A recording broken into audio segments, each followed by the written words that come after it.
बिस्मिल्लाहिर्रहमानिर्रहीम। अस्सलामुअलैकुम नाज़रीन। 24 अप्रैल 2024 हमारी वीडियो का टॉपिक है डॉलर के रिकॉर्ड इजाफे के बाद पाकिस्तान के अंदर कौन सी चीज़ें महंगी होने जा रही हैं और ये डॉलर का जो रिकॉर्ड इजाफा होगा इसकी बेस के ऊपर कौन कौन सी चीज़ों में इन्वेस्टमेंट आप कर सकते हैं। पाकिस्तान में एक्सचेंज कंपनी की तरफ से एक लिमिट ख़त्म करने के बाद ओपन मार्केट के बाद अब इंटरबैंक मार्केट में डॉलर की कीमत में रिकॉर्ड इजाफा देखने को मिलेगा। अगले 2 से 3 महीनों में इंटरबैंक मार्केट में रुपए के मुकाबले में डॉलर के रेट में तकरीबन 25 रुपए का रिकॉर्ड इजाफा हो जाएगा और डॉलर की कीमत में इजाफे के बाद पाकिस्तान में महंगाई की शरह में रिकॉर्ड इजाफे का खदशा भी जाहिर होगा।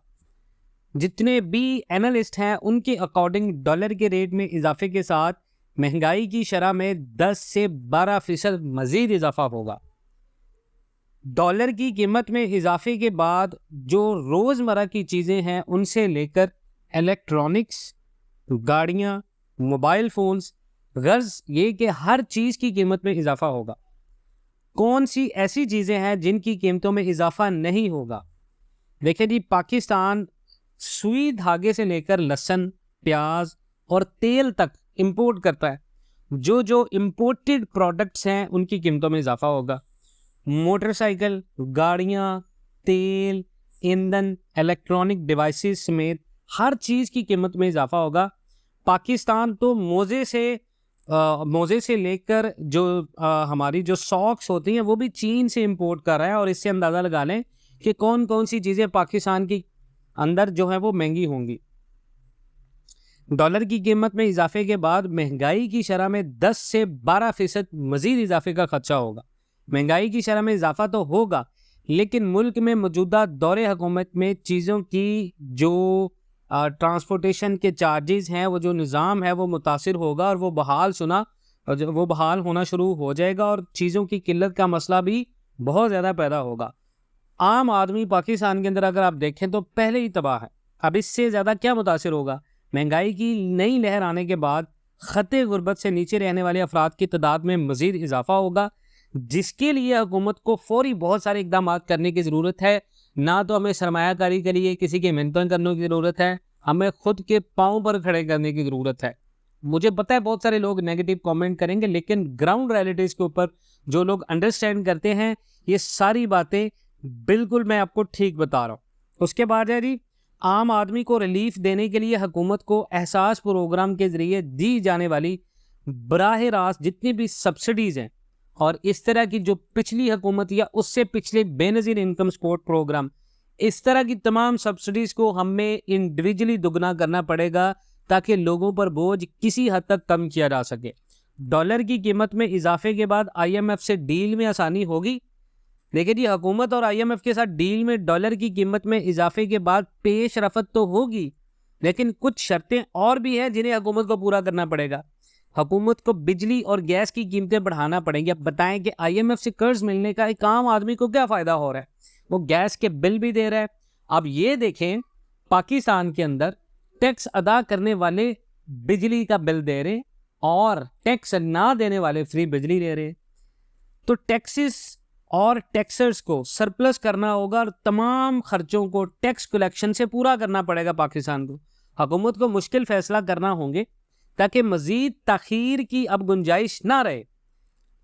हुकूमत ने IMF के सामने घुटने टेक दिए हैं और डॉलर की आज़ादाना कीमत की शर्त के साथ अब बहुत सारी शराइत आने वाले जून बजट में आपको माननी पड़ेंगी। बहुत सारे लोग इस चीज़ के ऊपर बात नहीं करें, लेकिन हम खुलकर बात करें कि ऐसा होगा। हमारी जो वक्त हुकूमत के पास IMF के साथ मुज़ाकरात के लिए कुछ नहीं है, सिर्फ अमेरिका से ये दरख्वास्त ही कर सकते हैं जी IMF पाकिस्तान से कुछ रियायत करे। पाकिस्तान की मुआशी हालत ऐसी है कि IMF सब कुछ मनवा सकता है इस वक्त और पाकिस्तान के पास कोई हल भी मौजूद नहीं है। क्या डॉलर की ग्रे मार्केट ख़त्म हो जाएगी? देखिए जी, अगर ओपन मार्केट और ग्रे मार्केट के रेट्स का फ़र्क कम हो गया तो ग्रे मार्केट में ज़रूर सुकड़ जाएगी, लेकिन अगर 20-25 रुपए का फ़र्क ना रहा तो फिर ग्रे मार्केट साथ साथ मज़ीद बढ़ती जाएगी। डॉलर की कीमत को मसनूई तरीके से रोकने से पाकिस्तान आने वाली जितनी भी रेमिटेंस हैं हवाला हुंडी के ज़रिए आने लगी है, क्योंकि ग्रे मार्केट में रेट बेहतर मिल रहा है। ग्रे मार्केट का डिपेंड इस बात पर है कि हुकूमत अगर दोबारा से डॉलर की एक लिमिट मुकर्रर कर देगी या इसको मसनूई तरीके से रोकेगी तो ब्लैक मार्केटिंग पाकिस्तान में इसी तरह जारी रहेगी। और आने वाले दिनों के अंदर मैंने आपको पहले कहा है, बहुत सारे लोग जो हैं वो कह रहे हैं कि हम किन चीज़ों के अंदर इन्वेस्टमेंट करके रखें।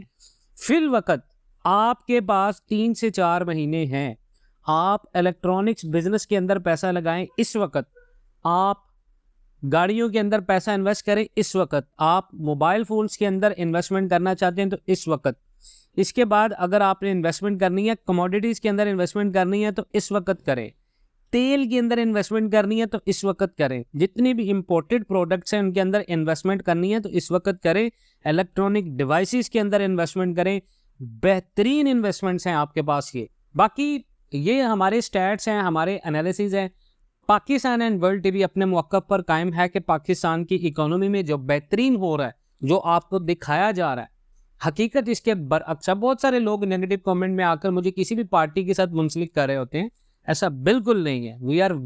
हम सिर्फ न्यूट्रल बेस के ऊपर जो अंडरस्टैंड करते हैं वो इकोनॉमी के अंदर आपको बता रहे हैं। बाकी अल्लाह बेहतर जानता है, वल्लाहु आलम। बाकी इंशाल्लाह मिलते हैं नेक्स्ट वीडियोज़ में। अपना बहुत सारा ख्याल रखिएगा। इंशाल्लाह मिलते हैं नेक्स्ट वीडियोज़ में। तब तक के लिए अल्लाह हाफिज़।